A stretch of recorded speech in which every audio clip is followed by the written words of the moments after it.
이서연은 구청 여성휴게실 거울 앞에 서서 손의 떨림을 진정시키려 애썼다. 26, 친구들 대부분이 이미 가정을 꾸리고 아이를 낳아 자신들만의 작은 행복의 성을 쌓아 올린 나이였지만 그녀는 여전히 외로움과 누구에게도 필요 없는 존재로 남을지 모른다는 두려움 사이에서 방황하고 있었다. 3년 전 부모님이 돌아가신 후 세상은 마치 할머니 김영애 여사와 함께 사는 방 3개짜리 아파트 크기로 줄어든 것 같았다. 부모님이 남기신 막대한 유산은 그녀의 마음을 데우지 못했다. 돈은 그저 통장 속에 죽은 듯이 잠겨 있었고 더 이상 잠들기 전 자신을 안아주며 우리 딸, 다 잘 될 거야 라고 말해줄 사람이 없다는 사실만을 상기시킬 뿐이었다. 부모님은 3년 전 여름 서울 근교 고속도로에서 일어난 교통사고로 돌아가셨다. 그때 이서연은 막 대학을 졸업하고 디자이너로서의 미래를 계획하며 꿈에 부풀어 있었다. 그러던 어느 날 갑자기 울린 초인종 소리, 그리고 심각한 얼굴의 경찰관들이 전한 애도의 말, 세상이 순식간에 무너져 내렸다.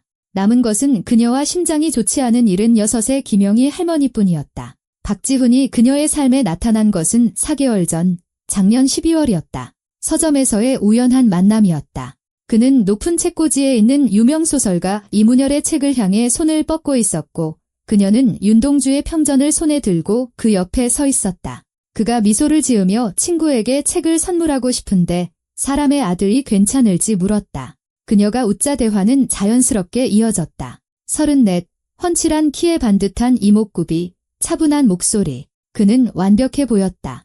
예에 바르고 세심했으며 단 한 번도 약속에 늦은 적이 없었다. 선물하는 꽃은 소박했지만 품위가 있었다. 그는 문학, 예술, 그리고 인생에서 함께 앞으로 나아갈 사람을 찾는 것이 얼마나 중요한지에 대해 이야기했다. 그는 작은 사모펀드 회사에서 재무상담가로 일한다고 했다. 서울 중심가에 오피스텔을 얻어 살고 있으며 부모님은 지방에 계셔서 가끔 연락만 한다고 했다. 친구는 많지 않고 어릴 때부터 함께 자란 사촌형 최민석과 직장 동료 몇 명이 전부라고 했다.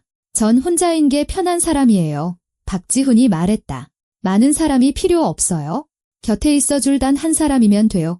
이서연은 그 점이 마음에 들었다. 그녀 자신도 시끄러운 모임, 거짓된 미소, 그리고 오직 자신의 돈에만 관심을 보이는 사람들에게 지쳐 있었기 때문이다. 할머니는 그를 경계했다. 서연아, 그 총각은 왜 그렇게 서두르는 거냐? 어느 날 저녁, 박지훈이 저녁 식사를 하고 돌아간 후 할머니가 물었다. 이서연은 대수롭지 않게 대답했다. 할머니, 그 사람 34이에요. 가정도 꾸리고 싶고 아이도 낳고 싶겠죠? 그게 나쁜 건가요? 김영희 할머니는 아무 말도 하지 않았다. 하지만 그 눈에는 걱정이 서려 있었다. 오랜 세월을 살아온 현명한 여인은 사람을 꿰뚫어 보는 눈이 있었다. 박지훈에게서 무언가 꺼림칙한 것을 느꼈지만 그것이 무엇인지 정확히 설명할 수는 없었다. 직감이 속삭이고 있었다. 저 남자는 가면을 쓰고 있어? 박지훈은 만난 지 2달 만에 청혼했다. 화려한 레스토랑도 거창한 이벤트도 없이 그저 공원을 산책하던 중에 2월의 저녁이었다. 가로등이 길을 부드러운 빛으로 비추고 있었다. 서연 씨, 헛된 의식에 시간을 낭비하고 싶지 않아요. 사랑합니다. 우리 함께 합시다. 그녀는 네라고 대답했다. 공허함에 지쳐 있었고 누군가 자신을 진정으로 필요로 한다는 사실을 믿고 싶었으며 부모님은 이미 세상에 없고 할머니는 날마다 약해져가는 이 거대한 세상에 홀로 남겨지는 것이 두려웠기 때문이다. 그녀는 가정을, 아이를, 사랑하는 남편을 원했다. 그는 결혼식도 원하지 않았다. 우리에게는 서로 말고는 아무도 필요 없어요. 박지훈이 설명했다. 이런 보여주기식 행사가 왜 필요하죠? 그냥 구청에 가서 혼인 신고만 하고 좋은 레스토랑에서 둘이 조용히 축하해요. 조용하고 아름답고 진실되게. 이서연은 마음속 깊은 곳에서는 하얀 드레스와 부케, 가까운 사람들의 축하를 꿈꿨지만 그의 말에 동의했다. 그게 중요한 건 아니지 않은가? 중요한 것은 외로움의 늪에 빠지지 않도록 곁에서 지켜줄 사람이 있다는 사실이었다. 오늘 4월 23일 그들은 혼인신고를 했다. 봄 햇살이 거리를 가득 메웠다. 나무에는 첫 잎사귀들이 돋아나고 있었다. 공기는 신선함과 평온한 미래에 대한 희망의 냄새로 가득했다. 이서연은 하얗고 풍성한 드레스는 아니지만 아름다운 피치색 원피스를 입었다. 이날을 위해 특별해 보이고 싶어 일주일 전부터 오랫동안 고심해서 고른 옷이었다.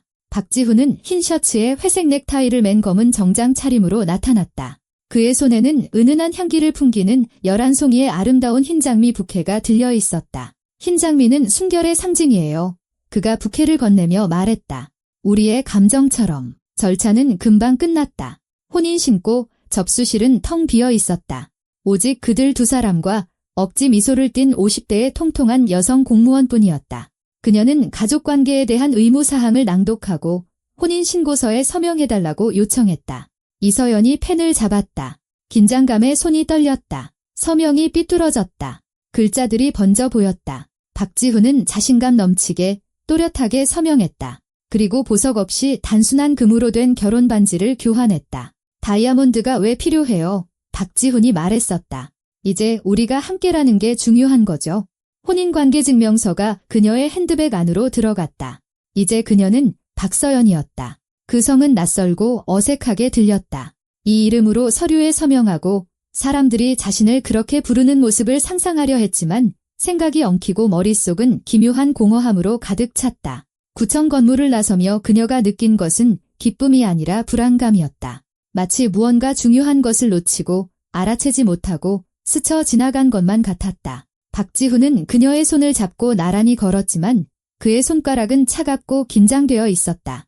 그는 어딘가 먼 곳을 응시하고 있었고 얼굴은 아무런 표정도 읽을 수 없었다. 구청 문 앞에는 한 여인이 서 있었다. 길고 화려한 붉은색과 주황색이 섞인 치마를 입고 어깨에는 꽃무늬 스카프를 두른 나이든 점쟁이였다. 검은 피부, 눈가의 주름, 그리고 말로 표현할 수 없는 슬픔과 오래된 지혜로 가득 찬 검은 눈의 점쟁이 미라였다. 그녀는 돈을 구걸하지도 손을 내밀지도 않았다.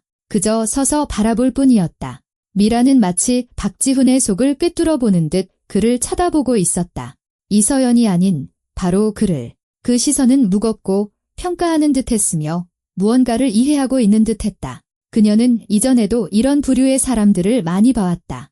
인간의 탈을 쓴 포식자들, 미소 뒤에 얼음처럼 차가운 내면을 숨긴 자들을. 아가씨, 점쟁이가 이서연을 향해 조용히 말했다. 오늘 큰 실수를 했어? 박지훈은 그 자리에 못 박힌 듯 멈춰섰다. 그의 얼굴은 순간 분노로 일그러졌다. 눈이 가늘어지고 턱이 굳어졌다. 그는 앞으로 나아가 여자의 어깨를 밀쳤다. 세게는 아니었지만 노골적인 악의를 담아 거칠고 날카롭게. 꺼져. 그가 이를 악물고 으르렁거렸다. 미친 여자. 경찰 부르기 전에 여기서 사라져. 미라는 비틀거렸지만 쓰러지지 않았다. 그녀는 무례함과 모욕에 익숙한 강한 여자였다. 그녀의 눈은 더욱 어두워졌지만 물러서지 않았다. 그녀는 계속해서 이서연을 바라보며 그녀의 마음에 닿으려 애썼다. 이서연은 채찍에 맞은 듯 움찔했다. 수치심과 두려움이 동시에 밀려왔다. 그녀는 박지훈이 그렇게 화를 내고 잔인하고 얼굴이 일그러진 모습을 본 적이 없었다. 4개월 동안 그는 완벽하고 차분하고 예에 바르고 사려 깊었다. 하지만 지금 그녀 앞에 서 있는 사람은 전혀 다른 낯선 사람이었다. 그리고 그녀는 두려워졌다. 지훈 씨, 그러지 마요. 그녀가 그의 손을 잡으려 하며 속삭였다. 제발, 그러지 마세요. 그는 그녀를 자기 쪽으로 확 잡아당겼다. 손목을 어찌나 세게 쥐었는지 그녀는 고통에 얼굴을 찡그렸다. 가자. 저런 거지들한테 신경 쓰지 마. 신혼부부들한테 돈 뜯어내려고 여기 다 몰려드는 거야? 기생충 같은 것들. 이서연은 점쟁이를 돌아보았다. 그녀는 꼼짝도 하지 않고 서 있었다. 그녀의 시선은 연민으로 가득 차 있었다. 분노가 아닌 바로 연민이었다.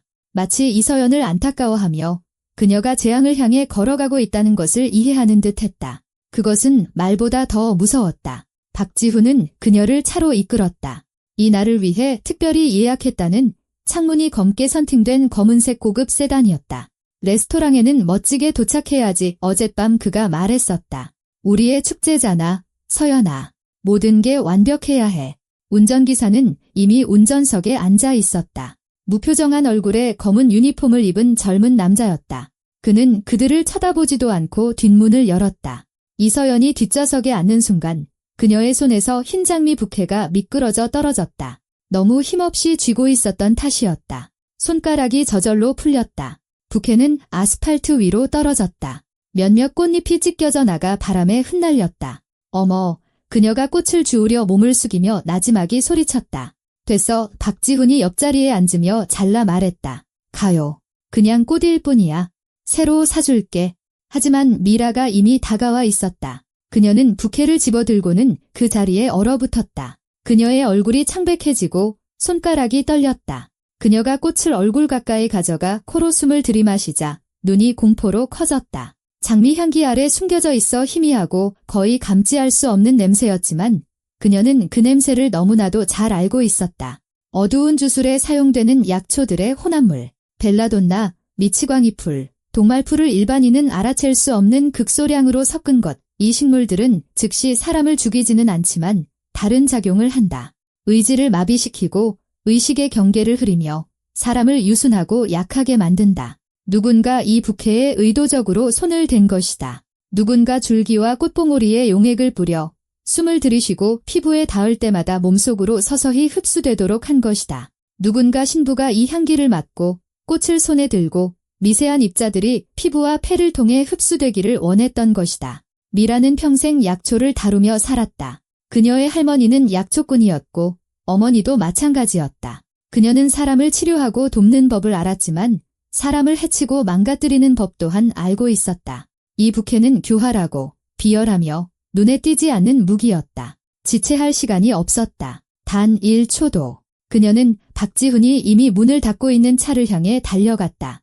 이서연은 무슨 일이 일어나고 있는지 이해하지 못한 채 당황하고 창백한 얼굴로 뒷좌석에 앉아 있었다. 아가씨, 미라가 선팅된 창문을 주먹으로 두드리며 외쳤다. 아가씨, 내 말 들려요? 그 남자는 당신을 축하하러 데려가는 게 아니야. 망치러 데려가는 거라고. 이 부케는 독이야. 들려요. 그 남자 말 듣지 마. 도망쳐. 그 남자에게서 도망치라고. 박지훈이 문을 벌컥 열고 차에서 뛰쳐나와 미라의 어깨를 쇠처럼 단단하게 움켜쥐었다. 사라져. 미친 여자. 그가 고함쳤다. 그의 얼굴은 광기로 일그러져 있었다. 경찰 부르기 전에 꺼져. 이제 넌 정말 지긋지긋해. 그는 이번에는 더 세게 그녀를 밀쳤다. 미라는 버티지 못하고 무릎을 꿇고 말았다. 부케가 그녀의 손에서 아스팔트 위로 떨어졌다. 날카로운 통증이 다리를 꿰뚫었지만 그녀는 신경 쓰지 않았다. 그녀는 차 안에 있는 여자의 마음에 닿으려 애쓰며 소리쳤다. 도망쳐요. 그 남자는 당신을 속였어. 전부 거짓말이야. 박지훈은 다시 차에 뛰어들어 세단이 흔들릴 정도로 세게 문을 닫았다. 출발해요.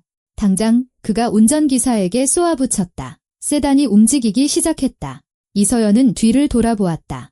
뒷유리를 통해 점쟁이가 아스팔트에서 일어나 그들을 향해 손을 뻗으며 무언가 더 소리치는 모습이 보였지만 이제 말은 들리지 않았다. 거리는 점점 멀어졌고 여자의 모습은 점점 작아져 마침내 점으로 변했다. 지훈 씨, 이서연이 차가운 공포와 두려움이 속에서 커지는 것을 느끼며 조용히 말했다. 저 여자, 무슨 말을 하려던 걸까요? 박지훈은 피식 웃었지만 그의 눈에는 즐거움이 없었다. 오직 차가운 계산만이 번뜩였다. 그냥 흔한 거지야. 돈을 원했는데 못 받으니까 발광하는 거지? 다들 그래? 사람들 동정심 유발하려고 별의별 헛소리를 다 지어내. 잊어버려. 오늘은 우리 날이잖아. 서연아, 망치지 말자고. 이서연은 고개를 끄덕였지만 가슴속에 무겁고 억누르는 무언가가 자리 잡았다. 그녀는 자신의 손을 내려다보았다. 손가락이 미세하게 떨리고 있었다. 아무것도 마시지 않았는데도 머리가 어지러웠다. 가벼운 메스꺼움이 목구멍까지 차올랐다. 입안에서는 씁쓸하고 금속성 같은 이상한 맛이 났다. 우리 어디 가는 거예요? 그녀가 창밖의 길에 집중하려 애쓰며 물었다. 박지훈이 그녀를 향해 돌아섰다. 그의 얼굴은 평온했지만 눈에는 승리감에 찬 포식자의 무언가가 스쳐 지나갔다. 경기도에 있는 별장으로 그가 부드럽기까지 한평탄한 목소리로 대답했다. 공식적인 서류가 좀 있어? 레스토랑 가기 전에 서명해야 해. 그냥 형식적인 거니까 심각한 건 아니야. 10분이면 끝나. 그러고 나서 축하하러 가자. 무슨 서류요? 이서연은 이해하려 애쓰며 미간을 찌푸렸다. 전에는 그런 말 없었잖아요. 왜 몰랐죠? 서프라이즈지. 박지훈이 미소 지었지만 그 미소는 얼음처럼 차가웠다. 걱정 마. 금방 끝나. 그냥 형식적인 절차일 뿐이야. 그는 팔걸이에 있는 버튼을 눌렀고 앞좌석과 뒷좌석 사이에 선팅된 칸막이가 천천히 올라왔다. 이제 운전기사는 그들을 보거나 들을 수 없었다. 그들은 밀폐된 공간에 단둘이 남았다. 이서연은 심장이 쿵쿵 무겁게 더 빨리 뛰는 것을 느꼈다. 무언가 잘못되었다. 모든 것이 잘못되었다. 차 안의 공기는 답답하고 짓누르는 듯했다. 지훈 씨, 저 집에 가고 싶어요. 그녀가 목소리가 떨리지 않도록 애쓰며 말했다. 제발 집으로 가요. 집에는 나중에 그가 그녀를 쳐다보지도 않고 어딘가 앞을 보며 대답했다. 서류에 서명하고 나서 조금만 참아, 서연아. 아주 조금만. 차는 서울 시내를 질주하다가 고속도로로 접어들었다. 이서연은 창밖을 보았다. 건물들이 들판으로 바뀌었다. 도시는 뒤에 남았다. 그들은 중심부에서 점점 더 멀어지고 있었다. 어디로? 왜 이렇게 멀리? 이렇게 외진 곳에 무슨 별장이 있다는 말인가? 그녀는 문을 열려고 손잡이를 당겨보았다. 소용없었다. 잠겨 있었다. 손잡이는 움직이지 않았고 잠금 장치는 풀리지 않았다. 지훈 씨, 차 좀 세우고 문 열어줘요. 저 속이 안 좋아요. 그녀가 이미 목소리에 공포를 숨기지 않으며 애원했다. 제발요. 왜? 그가 그녀를 향해 돌아섰다. 그의 시선에는 온기도, 사랑도, 그녀가 4개월 동안 알았던 그 사람의 모습도 없었다. 우리 함께 가고 있잖아. 어딜 가려고? 아니면 달리는 차에서 뛰어내리기라도 하려고? 그녀는 눈물을 참으려 애쓰며 침묵했다. 머리가 점점 더 심하게 어지러웠다. 팔다리가 솜처럼 무거워졌다. 생각이 혼란스러웠다. 자신에게 무슨 일이 일어나고 있는 걸까? 병일까? 두려움 때문일까? 아니면 다른 무언가일까? 박지훈이 재킷 안주머니에서 야른 검은색 가죽 서류철을 꺼냈다. 그는 그것을 마치 귀중품을 건네듯 조심스럽게 이서연의 무릎 위에 올려놓았다. 그가 사무적인 톤으로 말했다. 이건 혼전 계약서야. 우리 같은 수준의 사람들에게는 일반적인 형식이지. 서명하면 레스토랑으로 축하하러 가는 거야? 맛있는 저녁을 약속할게. 이서연은 떨리는 손가락으로 서류철을 열었다. 몇 장의 종이, 작은 글씨, 법무법인 직인, 변호사의 서명. 그녀는 집중해서 읽으려 했지만 글자들이 눈앞에서 번지고 뛰어다니며 한데 엉겨붙었다. 이해가 안 돼요. 그녀가 손가락으로 줄들을 짚으며 속삭였다. 이게 뭐죠? 무슨 내용이에요?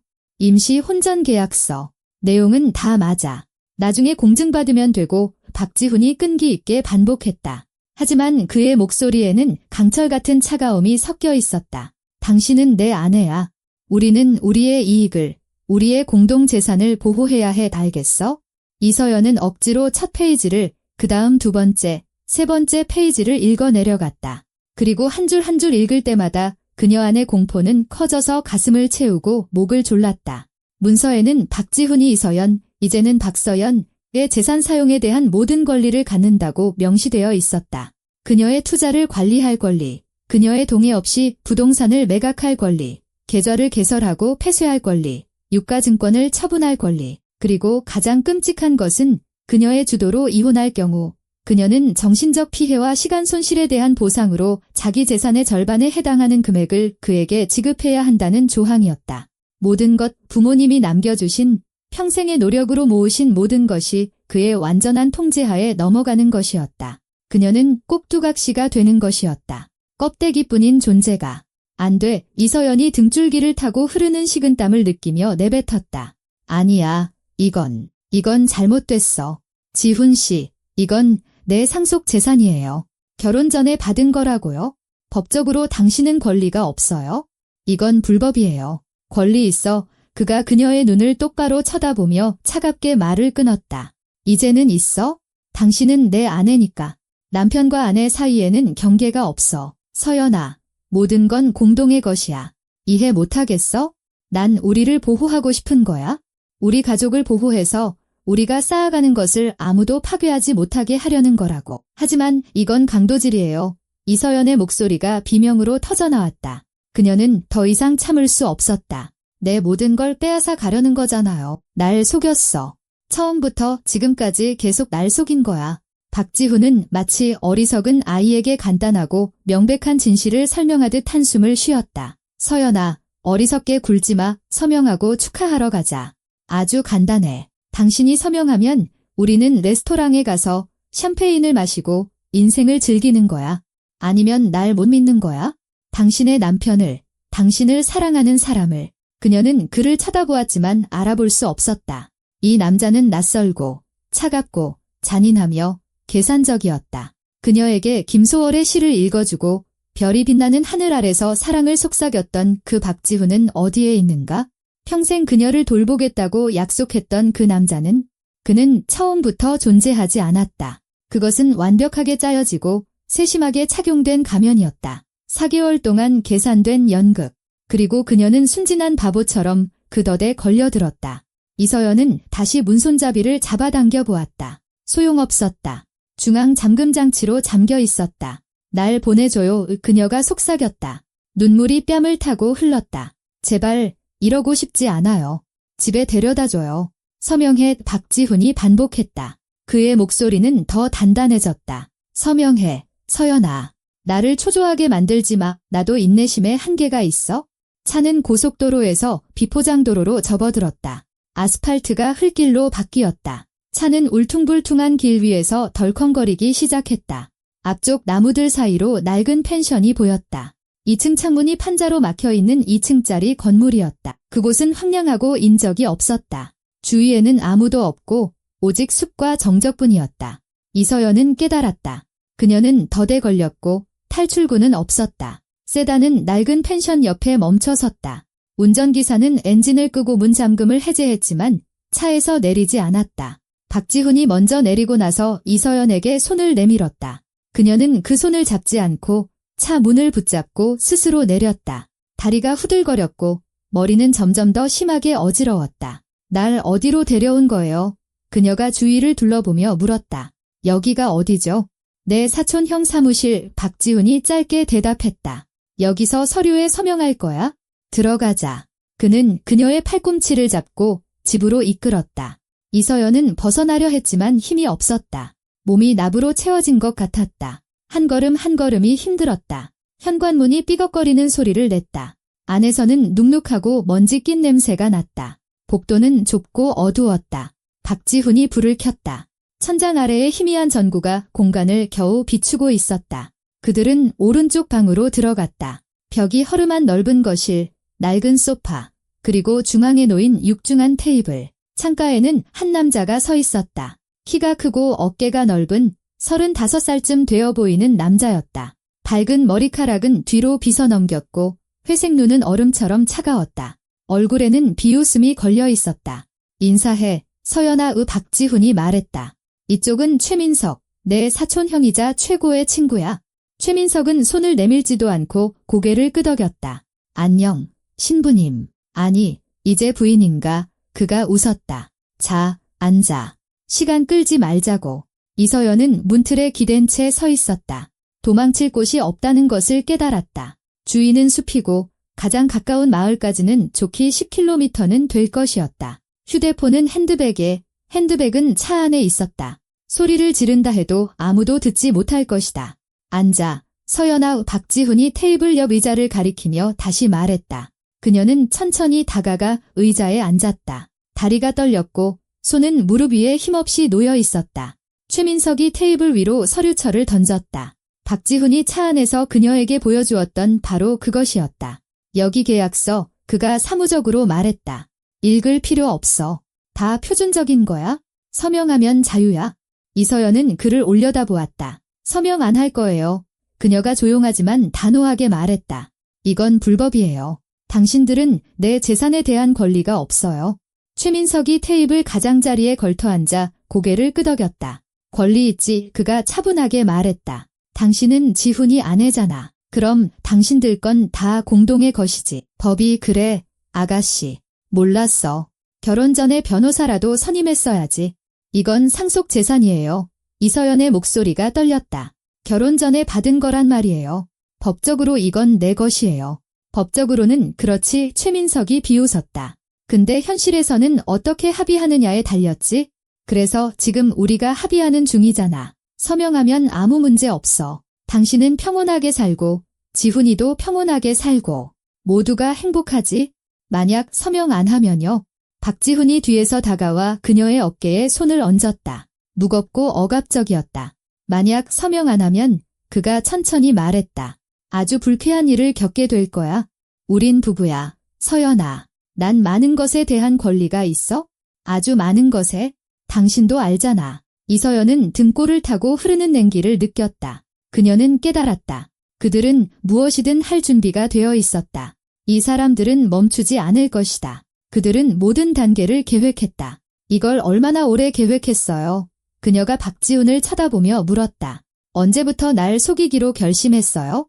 최민석이 웃었다. 처음부터, 자기야. 서점에서 만났을 때부터. 우연이라고 생각해? 지훈이가 3주 동안 당신 동선을 파악하고 어디에 가고 뭘 읽고 뭘 좋아하는지 알아냈어. 그러고 나서 딱 맞는 시간에 딱 맞는 장소에 서 있었던 거지. 딱 맞는 책을 손에 들고. 이서연은 눈을 감았다. 모든 것이 거짓이었다. 모든 말, 모든 시선, 모든 손길, 치밀하게 연출된 연극, 쏘였다. 왜요? 그녀가 속삭였다. 당신들도 자기 인생이 있고 자기 일이 있잖아요. 1. 최민숙이 코웃음을 쳤다. 재무상담가로 일해서 평생 편안하게 살 돈을 벌 수 있을 것 같아? 지훈이는 푼돈이나 벌고 변두리에 허름한 오피스텔이나 얻어 살고 월급날만 기다리며 살아. 그런데 당신이 나타난 거지? 부유한 상속녀, 외롭고 순진하고 완벽한 목표물이었어. 쓰레기. 이서연이 박지훈을 보며 내뱉었다. 당신은 인간 말종이야. 그는 어깨를 으쓱했다. 뭐라고 부르든 상관없지만 서명은 해야 할 거야. 선택의 여지는 없어. 최민석이 테이블에서 펜을 집어 이서연에게 던졌다. 펜은 계약서가 담긴 서류철 위로 떨어졌다. 자, 해. 그가 말했다. 10분이면 끝나고 넌 자유야. 우리가 집에 데려다 줄게.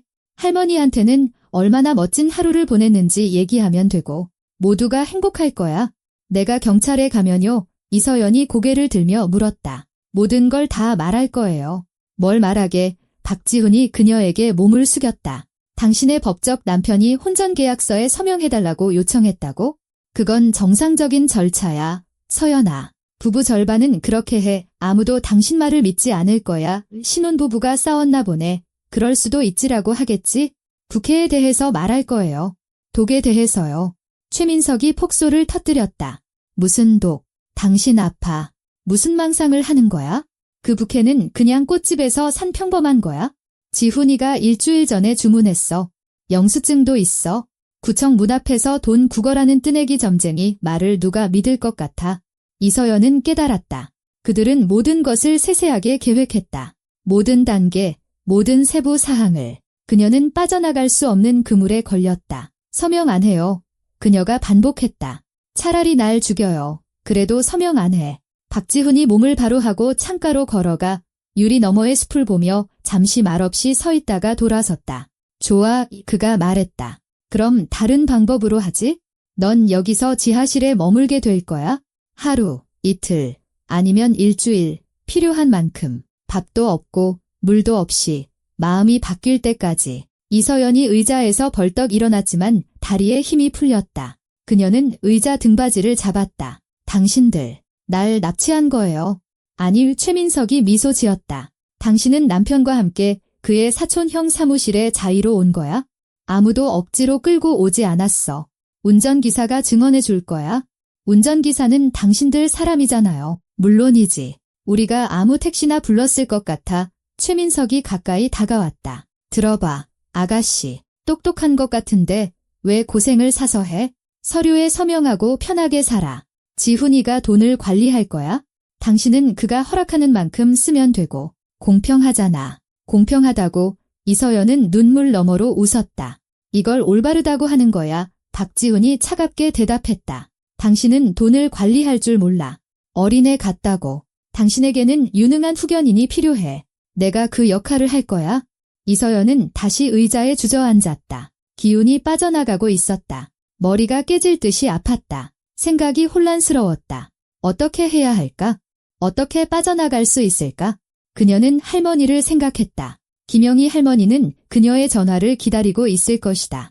아마 걱정하고 계실 것이다. 이서연은 저녁까지 전화해서 오늘 하루가 어땠는지 이야기하기로 약속했었다. 그런데 지금 그녀는 버려진 집에서 인간 말종들에게 둘러싸여 앉아있다. 할머니가 날 찾을 거예요. 이서연이 말했다. 내가 전화를 받지 않으면 경찰에 신고할 거예요. 신고하겠지. 박지훈이 고개를 끄덕였다. 그러면 당신의 사랑하는 남편 박지훈이 당신이 혼인 신고 후에 피곤해서 잠들었다고 말할 거야. 모두 안심하겠지? 이서연은 온몸이 차가워졌다. 당신들은 악마예요. 그녀가 속삭였다. 우리는 현실주의자야. 최민석이 정정했다. 자, 이제 결정해. 서명할 건지 아니면 여기 앉아 있을 건지. 선택은 당신 몫이야. 이서연은 떨리는 손으로 펜을 잡았다. 계약서를 보았다. 글자들이 눈앞에서 헤엄쳤다. 그녀는 서명할 수 없었다. 이것은 부모님에게서 남은 모든 것이었다. 그분들의 노고, 그분들의 삶, 그분들의 사랑. 안 해. 그녀가 말하며 펜을 던져버렸다. 안 해. 박지훈이 그녀에게 다가가 머리채를 잡고 머리를 뒤로 젖혔다. 이서연은 고통의 비명을 질렀다. 서명해. 그가 으르렁거렸다. 당장 그 여자 놔줘. 갑자기 문 쪽에서 목소리가 들렸다. 모두가 돌아보았다. 문턱에는 한 남자가 서 있었다. 키가 크고 건장한 30살쯤 되어 보이는 남자였다. 짧은 검은 머리, 차분한 얼굴, 단호한 시선. 손에는 타이어 렌치가 들려 있었다. 넌 누구야? 최민석이 앞으로 나서며 고함쳤다. 택시 기사입니다. 그 남자가 대답했다. 아가씨가 차를 불렀어요. 모시러 왔습니다. 박지훈이 이서연의 머리채를 놓고 낯선 남자를 향해 돌아섰다. 여기서 꺼져. 그가 소리쳤다. 여긴 사유지야. 경찰 부르기 전에 사라져. 하지만 남자는 꼼짝도 하지 않았다. 그는 이서연을 보고 있었다. 아가씨, 그가 조용하지만 아주 또렷하게 말했다. 나가고 싶으면 그냥 일어나세요. 제가 어무하겠습니다. 이서연은 그를 보았다. 낯선 남자. 누구인지, 왜 돕는지 알 수 없었다. 하지만 그의 눈에서 그녀는 박지훈에게서는 단 한 번도 본 적 없는 무언가를 보았다. 정직함, 힘, 보호. 그녀는 일어섰다. 다리가 떨렸지만 억지로 한 걸음을 내디뎠다. 그리고 또 한 걸음. 최민석이 그녀에게 달려들었지만 남자가 그의 길을 막았다. 타이어 렌치를 휘둘렀다. 죽여버린다. 그가 외쳤다. 한 걸음만 더 움직이면 내 머리통을 박살낼 거야. 농담 아니야? 최민석은 멈췄다. 낯선 남자의 눈에는 그 말을 믿게 만드는 무언가가 있었다. 이 남자는 필요하다면 정말로 사람을 죽일 수 있는 사람이었다. 박지훈이 뒤따라 달려들어 이서연의 손을 잡으려 했지만 남자는 몸을 돌려 한 번의 움직임으로 벽에 서 있던 의자를 잡아 박지훈에게 던졌다. 의자는 그의 가슴에 부딪혔다. 박지훈은 비틀거리다 무릎을 꿇었다. 뛰어요. 남자가 이서연에게 말했다. 차로. 빨리. 그녀는 뛰었다기보다는 비틀거리며 벽을 붙잡고 절뚝거리며 걸었다. 복도는 끝없이 길게 느껴졌다. 하지만 저기 문이, 신선한 공기. 남자가 뒤따라 나와 현관에 있던 삽으로 문손잡이를 받쳐 문을 막고 이서연의 팔을 부축했다. 차는 어디 있어요? 그녀가 물었다. 저기요. 그는 세단에서 좀 떨어진 곳에 서 있는 택시를 가리켰다. 세단 뒷좌석에 제 핸드백이 있어요. 제발 좀 가져다 주세요. 남자는 세단으로 달려가 뒷문을 잡아당겼다. 잠겨 있었다. 그는 타이어 렌치로 유리를 깨고 팔을 뻗어 이서연의 핸드백을 꺼냈다. 운전기사는 타이어 렌치를 든 성난 남자에게 겁을 먹었는지 나오지 않았다. 그 사이 이서연은 택시 뒷좌석에 간신히 올라탔다. 그가 달려와 운전석에 앉아 시동을 걸었다. 차가 급출발했다. 백미러로 이서연은 박지훈과 최민석이 문을 열고 집에서 뛰쳐나오는 것을 보았다. 박지훈은 팔을 휘두르며 무언가 소리치고 있었다. 최민석은 휴대폰을 잡고 있었지만 택시는 이미 먼지를 일으키며 비포장도로를 질주하고 있었다. 누구세요? 이서연이 눈물을 닦으며 속삭였다. 왜 절 도와주셨어요? 남자는 거울로 그녀를 흘긋 보았다. 강태우입니다. 그가 자신을 소개했다. 택시 기사로 일하고 있습니다. 이전에는 119 구조대원이었습니다. 구청 앞에서 당신들을 봤습니다. 그 남자가 점쟁이를 밀치는 것도 봤고 당신이 부케를 떨어뜨리고 점쟁이가 당신 뒤에서 소리치는 것도 봤습니다. 뭔가 잘못됐다는 걸 알았죠? 그래서 뒤따라왔습니다. 감사합니다. 이서연은 눈을 감았다. 정말 감사합니다. 어디로 모실까요? 강태우가 물었다. 그녀는 주소를 말해주었다. 강태우는 고개를 끄덕이고 속도를 높였다. 이서연은 좌석에 몸을 기댔다. 몸이 아팠고 머리가 깨질 것 같았지만 그녀는 자유로웠고 살아있었으며 구조되었다. 앞에는 새로운 삶이 어른거렸다. 박지훈 없이, 거짓 없이, 두려움 없이, 그리고 곁에는 그녀를 위해 자신을 위험에 빠뜨린 낯선 남자가 있었다. 그저 지나칠 수 없었기 때문에. 이서연은 몇 년 만에 처음으로 세상에는 여전히 좋은 사람들이 있다는 것을 느꼈다. 그 불행한 결혼식 날, 강태호가 이서연을 구했을 때 그는 평소처럼 일찍 잠에서 깼다. 아침 6시, 알람 시계도 필요 없었다. 그의 생체 시계는 정확하게 작동했다. 33 해를 살아오면서 그는 규율에 익숙해져 있었다. 8년간의 구조대 생활은 해가 뜨기 전에 일어나 어떤 예기치 못한 상황에도 대비하는 습관을 들여놓았다. 그는 차가운 물로 세수하고 팔굽혀펴기 50회, 스쿼트 50회, 플랭크 3분의 아침 운동을 했다. 그리고 오트밀, 달걀 2개, 설탕을 넣은 차로 아침 식사를 했다. 간단하지만 든든한 식사였다. 구조대원들은 사치에 익숙하지 않았다. 2년 전 그는 자의가 아닌 건강상의 이유로 구조대를 그만두었다. 불타는 집에서 아이를 구출하던 중 높은 곳에서 잘못 뛰어내려 무릎 수술을 받았다. 의사들은 말했다. 더 이상 전력으로 일할 수 없을 겁니다. 무릎이 하중을 견디지 못할 거예요. 강태호는 복구하려 했지만 상부는 거절했다. 안전이 최우선이었다. 한 사람 때문에 비록 숙련된 대원이라 할지라도 다른 사람들의 생명을 위험에 빠뜨릴 수는 없었다. 새로운 일을 찾아야 했다. 택시 기사가 되었다. 자유로운 근무 시간, 괜찮은 수입, 도시와 사람들을 볼 수 있는 기회. 강태호는 사람들을, 그들의 얼굴을, 그들의 행동을 관찰하는 것을 좋아했다. 구조대원은 사람을 몇 초 만에 읽어내고 그가 공황 상태인지 평정을 유지하는지 스스로를 도울 수 있는지 아니면 도움이 필요한지 파악할 수 있어야 했다. 그 기술은 어디 가지 않았다. 오늘 4월 23일 그는 아침 9시에 운행을 시작했다. 첫 손님은 병원에 가는 할머니, 그 다음은 대학교에 가는 학생, 그리고 쇼핑몰에 가는 젊은 커플이었다. 평범한 날, 특별할 것 없는 하루였다. 11시 30분쯤 그는 중심가에 있는 구청 근처에 서 있었다. 다음 손님을 기다리고 있었다. 손님이 차를 불렀지만 늦어지고 있었다. 강태호는 길가에 차를 세우고 음악을 튼 뒤 보온병에서 커피를 꺼냈다. 구청 문 앞은 활기찼다. 신혼부부들이 둘씩, 셋씩 나왔다. 친척들은 만세를 외치고 꽃잎을 던지고 사진을 찍었다. 평범한 봄날의 부산함이었다. 강태호는 가벼운 슬픔을 느끼며 그 모습을 바라보았다. 그는 결혼한 적이 없었다. 몇 번 진지하게 만난 여성들이 있었지만 결혼까지 이르지는 못했다. 구조대원 일은 모든 시간과 힘을 앗아갔고 그 다음에는 부상과 우울증, 긴 재활 기간이 있었다. 개인적인 삶을 돌볼 여유가 없었다. 12시 5분 구청 문에서 한 커플이 나왔다. 밝은색 원피스를 입은 젊은 여성과 어두운 정장을 입은 남자. 강태호는 그들을 흘끗 보았지만 무언가 그를 더 자세히 보게 만들었다. 여자는 아름다웠다. 갈색 머리, 사랑스러운 얼굴, 큰 눈 하지만 그 눈에는 기쁨이 없었고 오직 당혹감과 어떤 숨겨진 불안만이 있었다. 그녀는 남자 옆에서 걸었지만 마치 그를 두려워하는 듯 경직되고 긴장된 모습이었다. 남자는 키가 크고 이목구비가 반듯했으며 자신감 넘치고 심지어 거만해 보였다. 그는 여자의 손을 잡고 있었지만 그의 손가락은 그녀의 손목을 너무 세게 쥐고 있었다.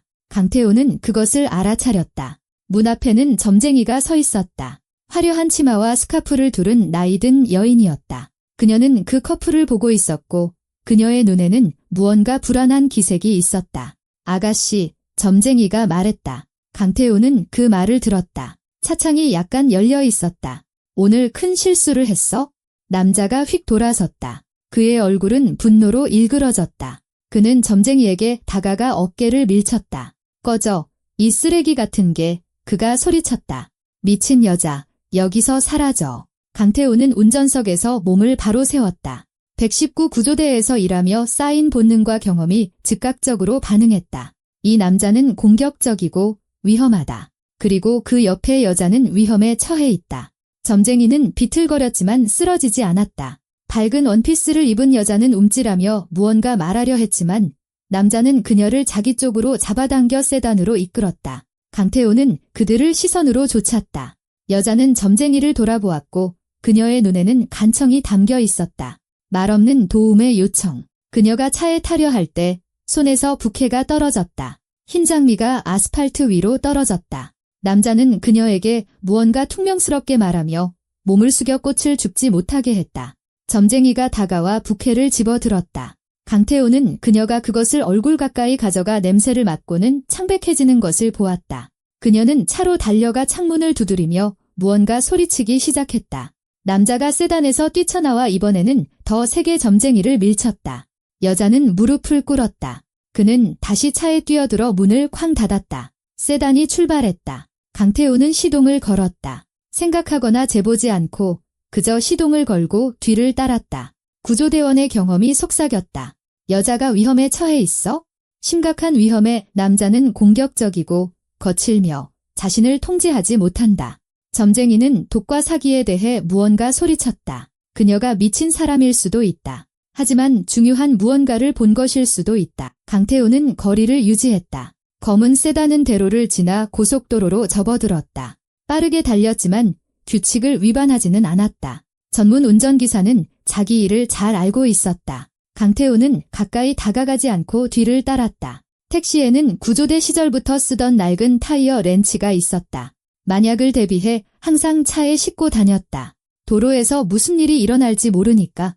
20km쯤 갔을 때 세단은 고속도로에서 비포장도로로 빠져나갔다.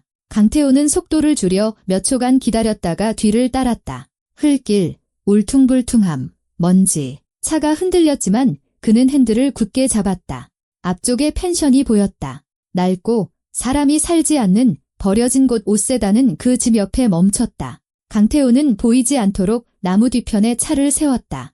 그는 차에서 내려 타이어 렌치를 챙겨 들고 나무줄기 뒤에 숨어 더 가까이 다가갔다. 정장을 입은 남자가 세단에서 내렸고 그 다음 여자가 내렸다. 그녀는 불안정하게 비틀거리며 걷고 있었다. 남자는 그녀의 손을 잡고 거의 끌다시피 했다. 그들은 집으로 들어갔다. 강태호는 잠시 기다렸다가 집으로 다가가 창문을 들여다보았다. 방, 테이블, 의자, 소파. 여자는 의자에 창백하고 어리둥절한 모습으로 앉아 있었다. 옆에는 구청에서 본 그 남자와 또 다른 밝은 머리에 어깨 넓은 남자가 있었다. 그들은 그녀에게 무언가 말하며 서류를 보여주고 있었다. 여자는 고개를 저으며 거절했다. 정장을 입은 남자가 몸을 숙여 그녀의 머리채를 잡고 잡아당겼다. 강태호는 그 모습을 보았고 모든 것이 결정되었다. 지체할 수 없었다.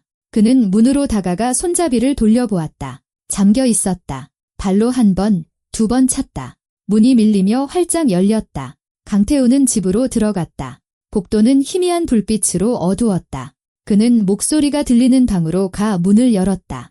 그 순간부터 그들의 믿을 수 없는 인연은 시작되었다. 한편 악당들로부터 도망쳐 길을 달리는 동안 강태호는 빠르지만 조심스럽게 운전했다. 길은 울퉁불퉁했지만 그는 자신있게 운전했다. 수년간의 운전 경력은 헛되지 않았다. 어디로 모실까요? 그가 물었다. 이서연은 주소를 말해주었다. 강태호는 고개를 끄덕이고 고속도로로 접어들었다.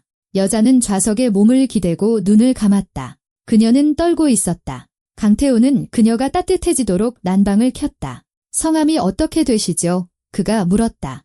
이서연이에요. 그녀가 조용히 대답했다. 이서연이었죠? 이제는 잘 모르겠어요. 오늘 혼인 신고하셨잖아요.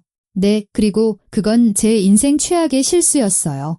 강태호는 고개를 끄덕였다. 그는 이해했다. 구조대원들은 종종 다른 사람들의 실수의 결과를 목격했다. 사람들은 잘못된 결정을 내리고 믿어서는 안 될 사람을 믿고 그 대가를 치렀다. 그 남자가 뭘 원했습니까? 강태호가 물었다. 돈이요, 이서연이 대답했다. 제 상속 재산이요. 계약서에 서명하길 원했어요. 제 모든 것을 그에게 넘기는 혼전 계약서였죠. 서명 안 하셨고요. 네, 그럴 틈이 없었어요. 당신이 와주셨으니까요. 강태호는 미소 지었다. 그럼 제때 도착했네요. 하지만 공증 없이는 효력이 없어요. 임시 계약서였어요. 하지만 그 남자의 모든 의도를 파악하고 평가하기에는 충분했죠. 그들은 말없이 달렸다. 이서연은 창밖으로 스쳐 지나가는 나무, 집, 들판을 보았다. 세상이 다르게 보였다. 위험하지만 동시에 구원받은 세상이었다. 왜 도와주시기로 결심하셨어요? 그녀가 물었다. 위험하셨잖아요. 그들이 당신을 죽일 수도 있었어요. 강태우는 어깨를 으쓱했다. 그럴 수 없었을 겁니다. 전직 구조대원이라서요. 저 자신과 다른 사람을 보호하는 법을 압니다. 그래도 절 모르셨잖아요. 왜 그러셨어요? 강태우는 잠시 생각에 잠겼다. 그리고 말했다. 구조대원으로 일하다 보면 한 가지를 깨닫게 됩니다. 누군가 힘들어하고 곤경에 처한 것을 보면 그냥 지나칠 수 없다는 것을요. 그럴 권리가 없습니다. 왜냐하면 그냥 지나치면 평생 자신을 원망하게 될 테니까요. 저는 죄책감을 안고 살고 싶지 않습니다. 이서연은 눈물 너머로 미소 지었다. 좋은 분이시네요. 강태우 씨. 그저 옳다고 생각하는 일을 할 뿐입니다. 그가 대답했다. 그들은 서울로 들어섰다. 거리는 차와 사람들로 가득했다. 평범한 일상. 하지만 이서연에게 이 일상은 이미 다른 것이었다. 그녀는 구원받았고 덫에서 빠져나왔다. 강태우는 그녀가 말한 주소의 집 앞에 차를 세웠다. 할머니가 사시는 5층짜리 아파트. 마당에는 푸른 나무와 어린이 놀이터가 있었다. 다 왔습니다. 그가 말했다. 이서연은 차에서 내려 그를 보았다. 얼마를 드려야 하죠? 아무것도요. 강태우가 대답했다. 이건 택시 영업이 아니었습니다. 구조였죠. 구조에 대한 대가는 받지 않습니다. 이서연은 핸드백에서 명함을 꺼내 그에게 건넸다. 제 연락처예요. 혹시 필요한 거 있으시면 꼭 전화주세요. 제가 빚을 졌어요. 강태우는 명함을 받아 주머니에 넣고 종이에 자신의 전화번호를 적어 이서연에게 주었다. 알겠습니다. 몸 조심하세요. 이서연 씨, 그리고 무슨 일 있으면 전화하세요. 태우 씨도요. 모든 것에 감사드려요. 그녀는 아파트 입구로 걸어갔다. 강태우는 그녀가 문 뒤로 사라질 때까지 지켜보다가 차를 몰고 떠났다. 일은 계속되었다. 인생은 계속되었다. 하지만 그는 오늘 자신이 무언가 중요하고 올바른 일을 했다는 것을 알았다. 그리고 그것은 좋은 일이었다. 이서연은 난간을 잡고 천천히 계단을 올랐다. 다리는 여전히 떨렸고 머리는 어지러웠다. 3층까지 올라가는 길이 끝없이 길게 느껴졌다. 마침내 할머니 집 문 앞에 도착해 핸드백에서 열쇠를 꺼냈다. 그녀는 잠시 서서 숨을 고르고 마음을 가다듬었다. 문이 열렸다. 현관에서는 맛있는 음식 냄새가 났다. 할머니가 아침부터 신혼부부를 맞이할 준비를 하고 계셨던 것이다. 이서연은 신발을 벗고 부엌으로 들어갔다. 김영희 할머니는 가스레인지 앞에 서서 냄비에 담긴 무언가를 적고 있었다. 발소리를 듣고 돌아선 할머니는 그 자리에 얼어붙었다. 국자가 손에서 떨어져 냄비 가장자리에 부딪히며 쨍하는 소리를 냈다. 서연아, 할머니가 숨을 헐떡였다. 세상에, 너한테 무슨 일이 있었던 거니? 할머니는 손녀에게 달려가 팔로 감쌌다. 이서연은 할머니에게 기댄 채 울음을 터뜨렸다. 차 안에서 억누르고 있던 모든 감정이 밖으로 쏟아져 나왔다. 그녀는 아이처럼 멈출 수 없이 흐느껴 울었다. 쉬, 내 새끼. 김영희 할머니가 그녀의 머리를 쓰다듬으며 속삭였다. 무슨 일이야? 지훈이는 어디 있고? 왜 혼자야? 이서연은 말할 수 없었다. 그저 고개를 저으며 울기만 했다. 할머니는 그녀를 방으로 데려가 소파에 앉히고 물을 가져다 주었다. 이서연은 단숨에 물을 마시고 할머니가 가져다 준 손수건으로 얼굴을 닦았다. 할머니, 그녀가 쉰 목소리로 말했다. 그 사람이 날 속였어요. 처음부터 지금까지 계속 속였던 거예요. 제 상속 재산을 훔치려고 계약서에 서명하게 하려고 했어요. 김영희 할머니의 얼굴이 창백해졌다. 무슨 계약서? 이서연은 모든 것을 이야기했다. 부캐에 대해, 점쟁이에 대해, 펜션으로의 여정에 대해, 최민석에 대해, 서류에 서명하게 하려 했던 시도에 대해, 박지훈이 그녀의 머리채를 잡고 협박했던 것에 대해, 그리고 그녀를 구해준 택시 기사에 대해서도. 할머니는 그녀의 손을 꼭 잡고 말없이 들었다. 이서연이 이야기를 마치자 할머니는 눈을 감고 깊은 한숨을 내쉬었다. 그럴 줄 알았어. 그녀가 속삭였다. 그 남자에게 무언가 잘못된 게 있다는 걸 느꼈어. 하지만 넌 내 말을 듣지 않았지? 죄송해요. 할머니. 이서연이 다시 울기 시작했다. 제가 너무 바보 같았어요. 사랑을 원했고, 가정을 원했고, 그래서 그 사람을 믿었어요. 내 탓하지 마라. 김영희 할머니가 그녀를 안아주었다. 넌 행복을 원했을 뿐이야. 그건 당연한 거야. 잘못한 건 그놈이지. 내가 아니야. 나쁜 놈 이 인간 말종. 그들은 이서연이 진정될 때까지 서로를 안고 앉아 있었다. 그러고 나서 할머니는 일어나 부엌으로 가 차와 음식을 가지고 돌아왔다. 먹어라. 기운 차려야지. 이서연은 한 입 빼어 물었지만 음식이 목으로 넘어가지 않았다. 그녀는 접시를 옆으로 밀어놓았다. 할머니, 만약 그 사람이 여기로 찾아오거나 전화하면 어떡하죠? 들여보내지 않을 거고 받지도 않을 거야. 그리고 내일은 내 부모님 변호사님께 가자. 이 결혼을 파기하고 내가 사기당했다는 걸 증명해야 해. 만약 그 사람이 나한테 소송을 걸고 이혼을 질질 끌면요. 그렇게 해보라고 해. 김영희 할머니가 날카롭게 말을 끊었다. 결혼은 무효로 할 수 있어? 우리에겐 내 부모님 변호사님이 계시잖니. 기억나? 정동진 변호사님. 똑똑하고 경험 많은 분이야? 그분이 다 처리해 주실 거야? 이서연은 고개를 끄덕였다. 맞다. 정동진 변호사님. 그는 오랫동안 아버지의 일을 처리했고 부모님이 돌아가신 후 상속 절차를 도와주었다. 믿을 수 있는 사람이었다. 저녁에 이서연은 침대에 누웠지만 잠을 이룰 수 없었다. 그녀는 천장을 바라보며 하루 동안의 사건들을 되짚었다. 모든 것이 악몽 같았다. 정말로 이런 일이 일어났단 말인가? 휴대폰이 울렸다. 그녀는 움찔하며 화면을 보았다. 박지훈. 그녀는 전화를 끊었다.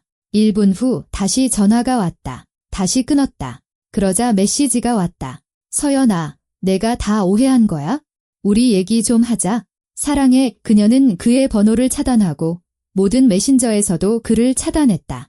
더 이상 그의 이름을 보거나 그의 목소리를 듣고 싶지 않았다. 다음 날 아침 4월 24일 그녀는 할머니와 함께 정동진 변호사 사무실로 갔다. 변호사는 그의 사무실에서 그들을 맞았다. 책장, 가죽의자, 큰 책상이 있는 넓은 방이었다. 정동진 변호사는 이서연의 말을 주의 깊게 들었고 때로는 고개를 끄덕이거나 수첩에 무언가를 적었다. 그녀가 이야기를 마치자 그는 안경 너머로 이서연을 유심히 보았다.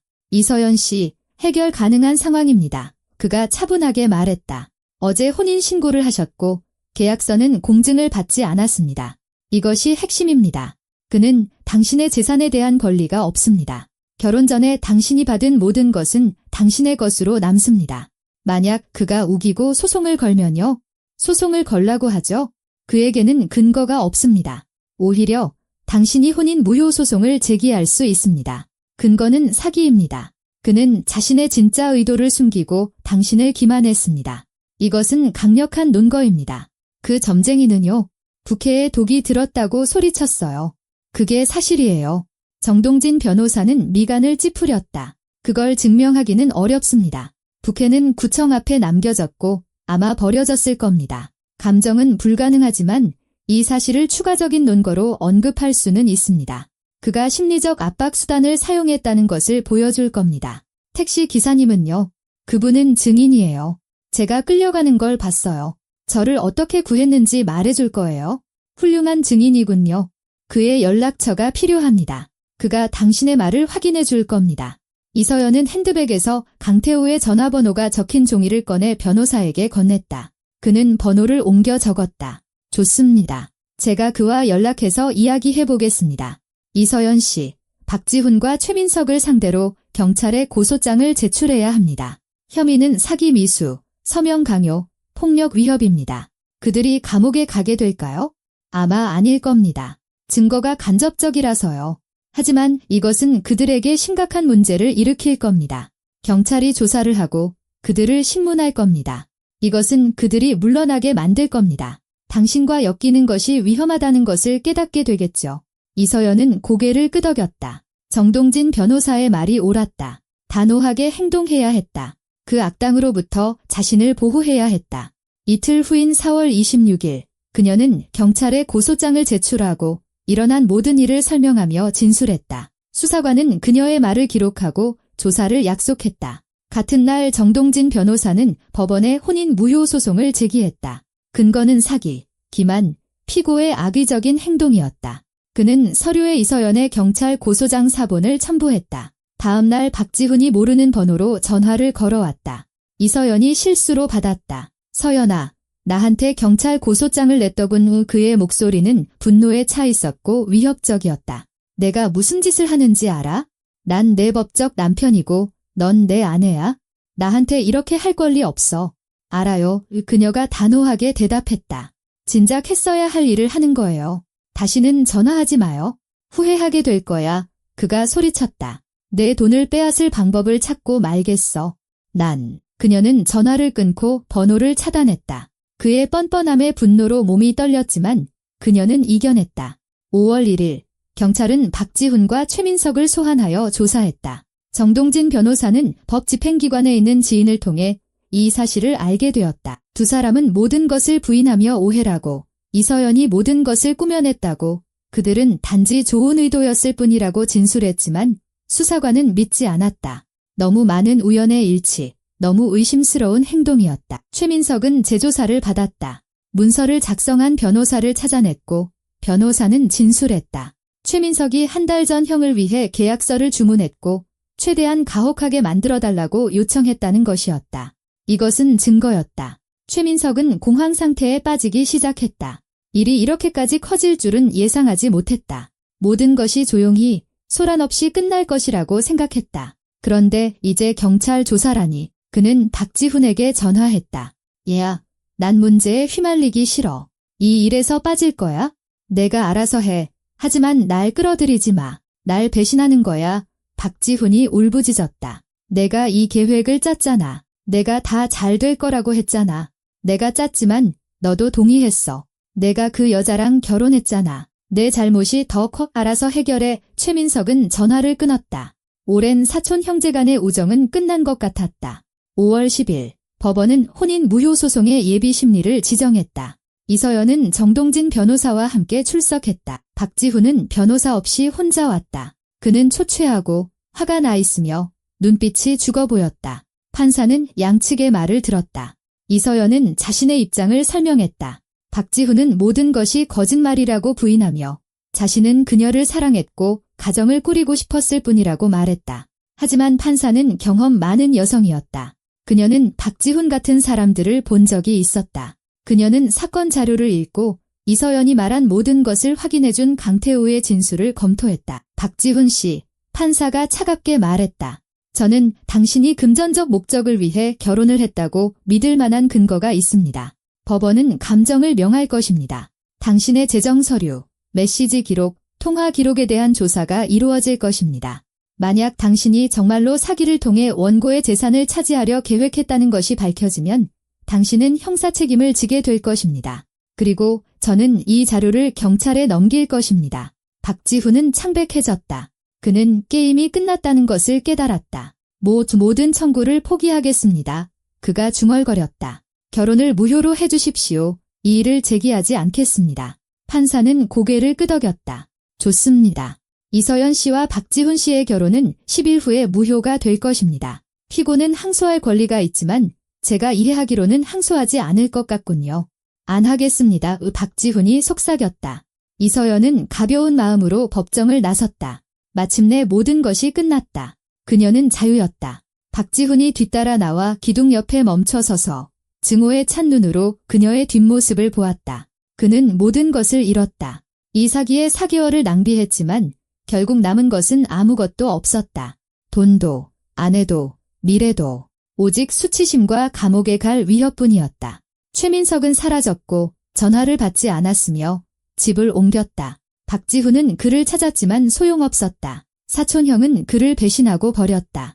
그는 빈손과 산산조각난 꿈만 가진 채 혼자 남았다. 그리고 이서연은 새로운 삶을 시작하고 있었다. 두려움 없이, 거짓 없이, 4월 23일 그 저주받은 날에 겪었던 끔찍함 없이 곧 결혼은 공식적으로 무효가 되었다. 이서연은 그것을 증명하는 서류를 받았다. 그녀는 다시 이서연이 되었고 자유롭고 독립적인 여성이 되었다. 그들이 집에 돌아왔을 때 할머니가 그녀를 안아주었다. 다 끝났다. 서연아. 이제 살아. 진짜로 살아. 이서연은 미소 지었다. 그렇다. 이제 그녀는 과거에 얽매이지 않고 살아갈 것이다. 그리고 어딘가 도시에서는 택시기사 강태우가 거리를 달리고 있었다. 그는 자신이 구한 그 여자를 생각하고 있었다. 지금은 어떻게 지낼까? 잘 이겨냈을까? 그는 궁금했지만 전화하지 않았다. 부담을 주고 싶지 않았다. 하지만 운명은 다르게 작용했다. 일주일 후 그의 전화가 울렸다. 모르는 번호였다. 여보세요? 강태우 씨, 저 이서연이에요. 이서연, 저 기억하세요? 물론이죠. 기억합니다. 어떻게 지내세요? 좋아요. 덕분에요. 제가 감사를 표하고 싶어서요. 혹시 만날 수 있을까요? 커피라도 한 잔. 강태우는 미소 지었다. 기꺼이요. 그들은 다음날 카페에서 만나기로 약속했다. 그리고 그것은 그들의 삶을 영원히 바꾼 첫 만남이었다. 5월 28일, 이서연은 도심의 작은 카페에서 강태우를 만났다. 그녀는 약속 시간보다 일찍 도착해 카푸치노를 주문하고 창가에 앉았다. 자신의 목숨을 구해준 사람에게 무슨 말을 해야 할지 몰라 초조했다. 강태우는 약속 시간 정각에 청바지에 평범한 셔츠와 재킷 차림으로 나타났다. 그는 차분하고 자신감 있어 보였다. 이서연을 보자 미소 지었다. 안녕하세요, 이서연 씨. 안녕하세요, 강태우 씨. 그녀가 일어나 손을 내밀었다.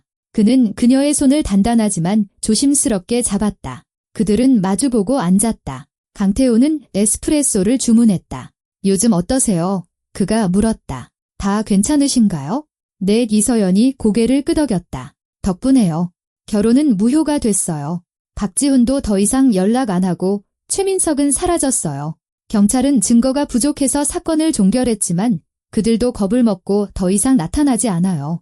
다행이네요. 강태우가 진심으로 말했다. 그들은 커피를 마시며 대화를 나눴다. 이서연은 자신에 대해, 부모님에 대해, 그리고 그분들이 돌아가신 후 얼마나 힘들었는지에 대해 이야기했다. 강태우는 끼어들지 않고 주에 깊게 들었다. 그 다음에는 그가 자신에 대해, 구조대원 시절에 대해, 부상에 대해, 그리고 택시 일에 대해 이야기했다. 예전 일이 그립지 않으세요? 이서연이 물었다. 가끔요, 그가 인정했다. 하지만 인생은 변하는 거니까요. 있는 그대로 받아들여야죠. 그들은 카페에서 2시간을 보냈다. 시간은 눈 깜짝할 사이에 지나갔다. 헤어질 때 강태우가 조심스럽게 물었다. 오늘 대화 정말 즐거웠습니다. 혹시 또 뵐 수 있을까요?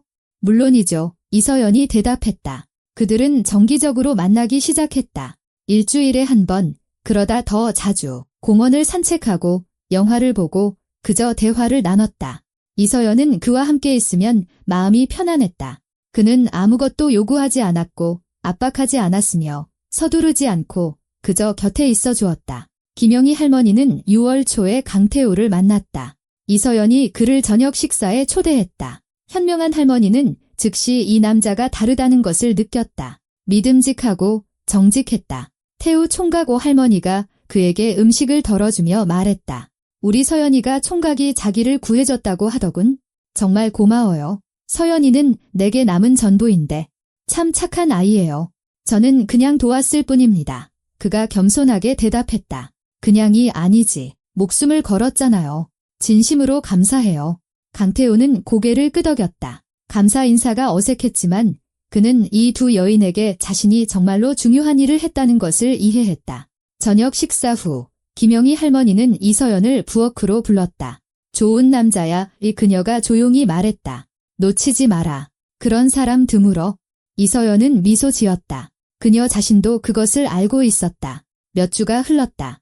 이서연은 박지훈과의 악몽에서 점차 회복되었다. 그녀는 부모님의 사업으로 돌아가 남겨진 회사를 관리하기 시작했다. 부모님은 레스토랑의 장비를 공급하는 작은 무역회사를 소유하고 있었다. 이서연은 경험 많은 경영진을 고용했지만 주요 결정은 직접 관리했다. 그녀는 일하고 필요한 사람이라고 느끼는 것이 좋았다. 7월 중순 어느 날 그녀는 강태우에게 일자리를 제안했다. 있잖아요. 그녀가 점심 식사 중에 말했다. 제게 회사가 하나 있어요. 작지만 성장하고 있죠? 제가 믿을 수 있는 보안팀장이 필요해요. 당신이 딱 맞는 사람이에요. 강태우는 놀랐다. 보안팀장이요? 하지만 전 택시 기사인데요. 전직 구조대원이잖아요. 사람들을 보호하고 빠른 결정을 내릴 줄 알죠.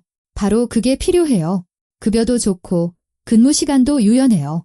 생각해보세요. 강태우는 생각했다. 택시는 임시직이었다. 그는 항상 자신의 기술이 필요한 더 진지한 일로 돌아가기를 꿈꿨다. 그리고 여기에 기회가 있었다. 좋아요. 그가 말했다.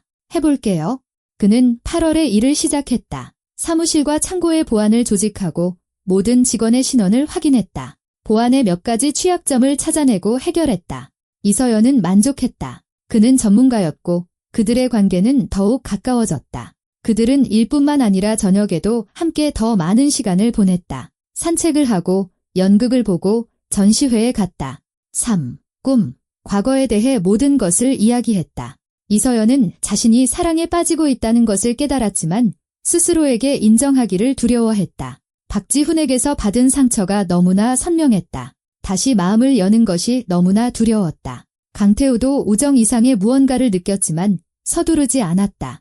그는 이서연에게 시간이 필요하다는 것을 알았고 기다릴 준비가 되어 있었다. 가을인 9월, 이서연은 박지훈에게서 편지를 받았다. 서연아, 미안해. 내가 나쁜 놈이었어. 내가 받은 벌은 마땅해. 그냥 내가 알아줬으면 해. 진심으로 후회하고 있어. 내가 날 용서하고 우리가 다시 시작할 수 있기를 바라. 내가 변했고 너에게 어울리는 사람이란 걸 증명할게. 내가 내 인생 최고의 사람이었다는 걸 깨달았어. 아직도 널 사랑해. 그녀는 편지를 읽고 찢어버렸다. 그를 용서할 생각은 없었다. 돌아갈 생각은 더더욱 없었다. 하지만 분노는 사라지고 오직 무관심만이 남았다. 그는 더 이상 중요하지 않은 과거의 일부가 되었다. 10월, 강태우는 그녀를 한강이 보이는 강변 레스토랑의 저녁 식사에 초대했다. 따뜻하고 별이 총총한 저녁이었다. 그들은 창가에 앉아 와인을 마시며 대화를 나눴다. 서연 씨, 강태우가 갑자기 말했다. 할 말이 있어요. 그녀는 그를 보았다. 그의 눈에는 진지함이 담겨 있었다. 듣고 있어요. 당신과 함께 있는 게 좋아요. 당신은 똑똑하고 착하고 아름다워요. 일어난 모든 일을 이겨낸 당신의 모습에 감탄했어요. 그리고 제가 당신과 사랑에 빠졌다는 걸 깨달았어요. 이서연은 그 자리에 얼어붙었다. 심장이 더 빨리 뛰기 시작했다. 하지만 서두르진 않을게요. 강태우가 말을 이었다. 아직 준비가 안 됐다면 기다릴게요. 얼마든지요.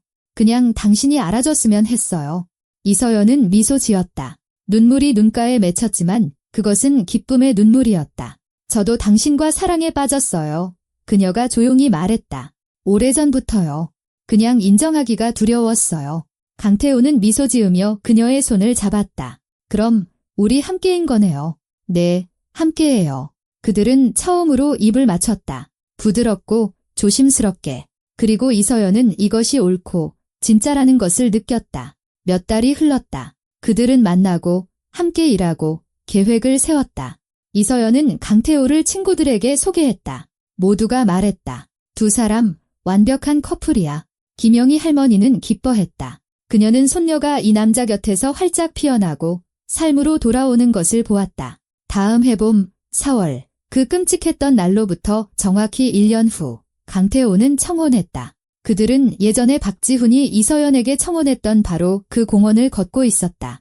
하지만 이제 그 장소는 고통을 불러일으키지 않고 모든 것이 어떻게 시작되었고 어떻게 변했는지에 대한 기억만을 떠올리게 했다. 강태우는 벤치 옆에 멈춰 서서 이서연을 향해 돌아섰다. 서연아, 그가 말했다. 내가 당신을 사랑할 허락 말고는 당신에게 불리한 어떤 것에도 절대 서명하고 싶지 않은 사람이 되어도 될까? 이서연은 눈물 너머로 웃었다. 그것은 너무나 그다운 말이었다. 단순하지만 진심이 담긴 말 내내 그녀가 대답했다. 네, 태우 씨, 당신과 함께하고 싶어요. 그는 반지를 꺼냈다. 진주가 박힌 단순한 금반지였다. 그는 그녀의 손가락에 반지를 끼워주었다. 그들은 화려한 결혼식 없이 조용히 혼인신고를 했다. 오직 가장 가까운 사람들, 할머니, 몇몇 친구와 동료들만 함께했다. 절차는 금방 끝났지만 이서연은 이것이 진짜 행복이라고 느꼈다. 그들이 구청을 나왔을 때 문 앞에는 익숙한 모습이 서 있었다. 점쟁이 미라였다. 그녀는 우연히 다시 그 근처를 지나가고 있었다. 이서연을 보자 그녀는 멈춰서서 그녀와 강태우를 바라보고는 미소 지었다. 자, 아가씨, 그녀가 조용히 말했다. 이제야 모든 게 바로잡혔군. 이제 당신의 길을 가는 거야? 이서연은 그녀에게 다가가 핸드백에서 지폐 몇 장을 꺼냈다. 10만 원이었다. 받으세요. 행복을 빌어주세요. 저에게 경고해 주시려 했던 것 감사해요. 미라는 돈을 받고 고개를 끄덕였다. 고마워. 딸, 행복하게 살아. 둘 다. 이서연은 강태우의 손을 잡았다. 그들은 차를 향해, 새로운 삶을 향해 앞으로 나아갔다. 김영희 할머니는 상을 차리고 손님들을 불렀다. 모두가 신혼부부의 건강을 위해 축배를 들고 웃고 기뻐했다. 이서연은 강태우를 바라보며 생각했다. 1년 전 그때 그가 곁에 있어줘서 얼마나 다행인지, 그냥 지나치지 않아서 얼마나 다행인지, 그가 나를 박지훈에게서뿐만 아니라 외로움, 두려움, 절망에서도 구해줘서 얼마나 다행인지. 강태우는 이서연을 바라보며 생각했다. 그때 뒤따라가길 얼마나 잘했는지, 끼어들기를 두려워하지 않고 옳다고 생각하는 일을 하길 얼마나 잘했는지, 그리고 이제 내 곁에는 내 아내, 내 사랑, 내 인생이 된 이 놀라운 여인이 있다. 그들은 행복했다. 진정으로 행복했다. 그리고 도시 어딘가에서 박지훈은 월세방에 앉아 창밖을 보고 있었다. 그는 모든 것을 잃었다. 아내, 평판, 유일한 친구까지. 최민석은 오래전에 사라졌고 새로운 친구는 생기지 않았다. 그는 쓴맛과 자신이 스스로 인생을 망쳤다는 깨달음만 가진 채 혼자 남았다. 하지만 이서연은 그에 대해 생각하지 않았다. 그녀는 살았고 일했고 사랑했으며 온 마음으로 믿는 사람 곁에서 미래를 만들어가고 있었다. 그리고 몇 년 만에 처음으로 그녀는 과거에 얽매이지 않고 가벼운 마음으로 앞으로 나아갔다. 과거는 뒤에 남았으니까. 1년이 지났다. 4월의 바람이 나무의 어린 잎사귀들을 부드럽게 스쳤다. 이서연은 공원길을 따라 유모차를 밀고 있었다. 강태우가 그녀의 손을 잡고 나란히 걸었다. 자, 그가 유모차 덮개 안을 들여다보며 물었다. 자, 이서연이 미소 지었다. 마침내 태어난 지 한 달 된 딸 하나가 작은 코로 숨을 쉬며 주먹을 꽉 쥐고 있었다. 분홍색 모자 아래로 옅은 머리카락이 삐져나와 있었다. 당신 닮았네, 강태우가 말했다. 아니, 당신 닮았지, 이서연이 반박했다. 코도 당신 코, 턱도 당신 턱이야. 그들은 웃었다. 매일같이 하는 논쟁이었다. 이서연의 전화가 울렸다. 할머니였다. 서연아, 너희들 곧 오니? 점심 다 식겠다. 지금 가요, 할머니. 10분이면 돼요. 김영희 할머니는 집에서 그들을 기다리고 있었다. 식탁에는 김치찌개, 잡채, 갈비찜이 차려져 있었다. 옛날 좋았던 시절처럼. 이서연은 한 달 전 강태우와 함께 산 경기도의 전원주택을 생각했다. 넓은 정원과 마당에 그네가 있는 널찍한 집, 그곳에서 그들의 아이들이 자랄 것이다. 하나가 첫째고 그 다음 최소 2명은 더. 할머니가 기다리시겠네, 강태우가 말했다. 네, 그녀가 대답했다. 우릴 보며 기뻐하세요? 우리에게 행복한 미래가 기다리고 있다고 말씀하세요. 그가 그녀의 관자놀이에 입을 맞췄다. 그렇게 될 거야. 그들은 유모차를 밀며 길을 걸었다. 젊은 가족, 행복한 가족. 인생은 계속되었다. 진짜, 올바른 그들의 인생이.